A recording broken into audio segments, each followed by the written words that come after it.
Sir నమస్తే sir. Sir హెల్తీగా ఉండడం అంటే అసలు ఏంటి? సో మనము హెల్త్ అనేది ఎట్లా డిఫైన్ చేస్తామంటే మన రిపోర్ట్స్ అన్నీ బాగుండి షుగర్ బీపీ ఏం లేదబ్బా నేను బాగుండాను అంటాడు. కానీ వీడికి ఎప్పుడూ ఆలోచనలతో స్ట్రెస్ఫుల్గా ఎవరిన పోయినప్పుడు ఎవరో ఫ్రెండ్ వచ్చి వాడు వస్తే తప్ప వాడు వెళ్ళిపోతాడు. మన డిప్రెషను, డల్నెస్, పని అంటే అవర్షను, ఉద్యోగం పోవాలంటే ఇష్టం లే, టీచర్ ఉద్యోగం చేయాలా అని చెప్పి అన్ని ఎగ్జామ్ రాసి టెట్ రాసి ఇది రాసి అది రాసి బీఈడీ ఎంఈడీలు చేసి టీచర్ ఉద్యోగం అయ్యి 1 సంవత్సరం చేస్తానే అబ్బా ఈ పిల్లలతో వేగలేకుండా ఉండడం టైర్డ్ అయిపోతాను. అరే పిల్లలతో వేగదానికే కదా టీచర్ అయినావు, నీ పిల్లలు ఇద్దరే. కానీ ఇక్కడ 100 మంది పిల్లలు నీ చేతిలో ఉండాలంటే ఎంత హ్యాపీగా సంతోషంగా వాళ్ళని డీల్ చేయాలా, వాళ్ళకి విద్యా బుద్ధులు చెప్పేయాలా, ఎనర్జెటిక్గా ఉండాలి కదా. మరి ఎనర్జీ పోగొడతా ఉంది. 4 గంటలు ట్యూషన్ చెప్పేటప్పుడు సాయంత్రం వచ్చేప్పుడు అందరు కింద పడిపోయింటారు, టైర్డ్ అయిపోయి బస్ స్టాండ్లో చూడలో అట్లా ఆటల్లో అయిపోయింటారు. బట్ ఇది ఫిజికల్ కాదు, ఇది యాక్చువల్గా సైకలాజికల్ అండ్ మెంటల్ హెల్త్. అంటే నువ్వు ముందుగానే నీకు జీవితంలో నువ్వు సాధించలేనివన్నీ మైండ్లో పెట్టుకొని నీ బిడ్డ పుడతానే వాడికి ఐఐటీ కావాలంటే ఏం చేయాలో అని ఆలోచిస్తా పెద్ద పెద్ద పనులన్నీ ముందరేసుకొని నువ్వు చేయలేనివన్నీ మైండ్లో పెట్టుకొని తిప్పుతా ఉంటావు. కాబట్టి దానికి ఇంత ఎనర్జీ ఖర్చు అయిపోతుంది. నువ్వు చేయగలిగిన పనులు చేసావనుకో, నీ రూమ్ సర్దుకున్నావు, నీ బాత్రూమ్ అడిగినావు, నీ వైఫ్కి ఏదో చెప్పింది తెచ్చిచ్చినావు, ఆ ఇల్లు సర్దుకున్నావు, అయ్యో దుమ్ము పడింది ఆ ప్లాస్టిక్ కవర్ ఎత్తుకుంటే అంటే వేసినావు, ఇట్లాంటివన్నీ చేసినావు అనుకోండి అద్భుతంగా ఉంటావు హ్యాపీగా. ఎందుకు నీ మైండ్ థ్యాంక్స్ రా నీ అయిపోయింది ఈ పని అయిపోయింది అట్లా చిన్న చిన్న చిన్న పనులు చేస్తా హ్యాపీగా ముందుతో వాడు టైర్డ్ కాడు. ఎప్పుడైతే మన వల్లే కాని పనిని మైండ్లో పెట్టి తిప్పుతా అది ఏదైనా కానీ ఒక కోర్టు కేసు వేస్తావు, అది 10 ఏళ్ళు పడుతుంది. నువ్వు రోజు అయ్యో నా కేసు ఇంకా రాలేదు అది అరే నాయన నీకంటే 10 ఏళ్ళ ముందర వేసిన వాళ్ళు ఇంకా క్యూలో ఉండరు.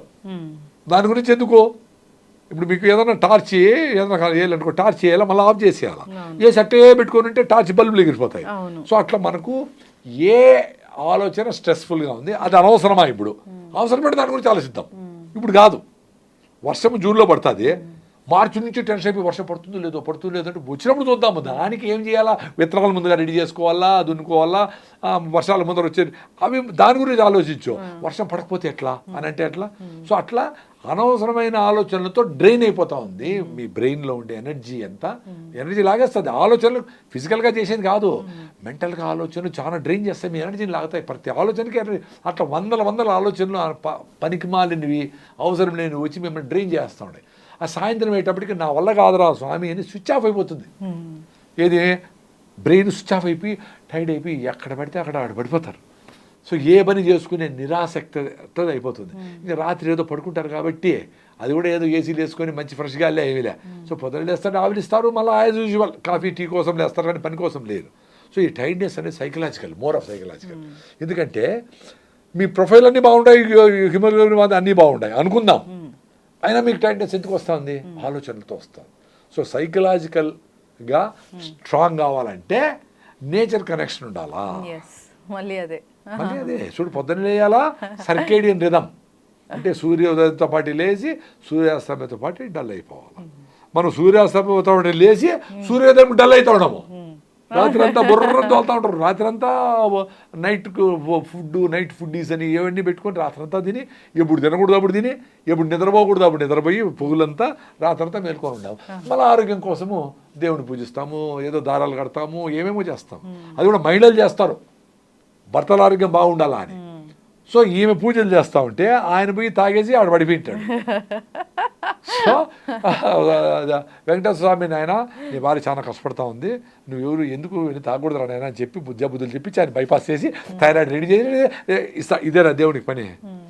మీరు పొద్దున లేచి ఇద్దరు భార్య భర్తలు ఇద్దరు బ్రిస్క్ వాకింగ్ చేయాలా, చెమట పట్టే వరకు చేయాలా, రాగి జావ తాగాల, మిల్లెట్స్తో మంచిగా ఆరికలు సామలతో ఓ ఫుడ్ తినాలా, ఒకవేళ రేట్ ఎక్కువ అనుకుంటే జొన్న రొట్టెలు తినాలా, జొన్న గట్కా తినాలా, సజ్జ రొట్టెలు తినాలా, రాగి ముద్ద తినాలా. మధ్యాహ్నం ఏదో వీలైతే మధ్యాహ్నం ఎత్తేసి సాయంత్రం 5 గంటలకు అన్ని గుళ్ళో పెడతారు కదా గుగ్గిళ్ళు, బఠానీలు, శనగలు ఏదో ఒకటి చేసుకొని టేస్ట్గా చేసుకొని ఒక జొన్న రొట్టె ఒక సొద్ద రొట్టె పెట్టుకొని అన్ని గుగ్గిళ్ళు, ఒక సీజనల్ ఫ్రూట్, అంత వెజిటబుల్ సూపరు. అందరూ రెడీ అయిపోతారు. 1 గంట పరిగెత్తండి, బాగా హార్ట్ రైల్స్ కుట్టుకునే వరకు అన్ని 90% జబ్బులు పోతాయి. ఇంకా 5% జబ్బుల వాళ్ళకి ఇప్పుడు ఉండే హాస్పిటల్లో చాలా ఎక్కువ. మన ఊరు డెవలప్ అయిందంటే హాస్పిటల్ బాగున్నాయి అనేది కాదు, హాస్పిటల్ ఎక్కువ ఉన్నాయంటే ఈ ఊరిలో ఎక్కువ పేషెంట్లు ఉన్నారు కాబట్టి ఆ ఊరు దరిద్రము అని అర్థం. హాస్పిటల్ లేని ఊరికి పోండి, అక్కడ యాక్టివ్గా హెల్తీగా ఉండే వాళ్ళతో ఉంటే మీరు హెల్తీగా ఉంటారు, హెల్తీ ఆలోచనలు వస్తాయి. అవును, ఎస్, ఖచ్చితంగా సార్, చాలా చక్కగా చెప్పారు. సో ముందు స్ట్రెస్ లేకుండా ఉండాలి, మెంటల్ హెల్త్ అనేది బాగుండాలి, నేచర్తో ఫస్ట్ దాన్ని గుర్తించాలా ఎందుకు స్ట్రెస్ వస్తుంది. అవును, అదే రమణ మహర్షి గారు చెప్పే నిన్ను నువ్వు తెలుసుకో అని. అవును, నీకెందుకు స్ట్రెస్ అవుతుంది నీకే తెలుసు కదా. ఇప్పుడు భార్య ప్రేమించలేదు, భర్త నాకు చెప్పింది చేయడం లేదు, ఇవన్నీ. సో వీటికి సొల్యూషన్ అనేది మీ దగ్గరే ఉంది. పెళ్లికి ముందర భార్య నాకు ఏమి చెప్పినా తెస్తాను, ఇప్పుడు లేదు. పెళ్లికి ముందర వేరే ఉంటుంది, సిచ్యువేషన్ వేరే ఉంది. నది స్టార్ట్ అయినప్పుడు త్రియంబకంలో ఏదో ఉంటుంది, మళ్ళీ పోతుంది. సో అట్లా లైఫ్ మారే కొద్దికి, పిల్లలు వచ్చే కొద్దికి మహిళలకి ఇంట్లో పనులు ఎక్కువైతాయి, నీకు ఏదో స్ట్రెస్ ఉంటుంది, ఇవన్నీ జరుగుతూ ఉంటాయి. సో సేమ్ సిచ్యువేషన్ అట్లే ఉండాలనుకోవడమే పొరపాటు.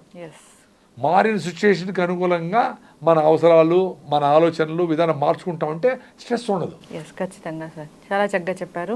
అందరూ కూడా హ్యాపీగా ఉండాలని కోరుకున్నాం. అసలు ఎందుకు వస్తుంది స్ట్రెస్ అనేది ఆలోచిస్తే సొల్యూషన్ మీకే దొరుకుతుంది. ఎస్, ఖచ్చితంగా ఈ అనారోగ్య సమస్యలు కూడా రాకుండా ఉంటాయి, దాన్ని మనం తగ్గించుకోగలిగితే. ఆలోచించాలని కోరుకున్నాం. ధన్యవాదాలు సార్.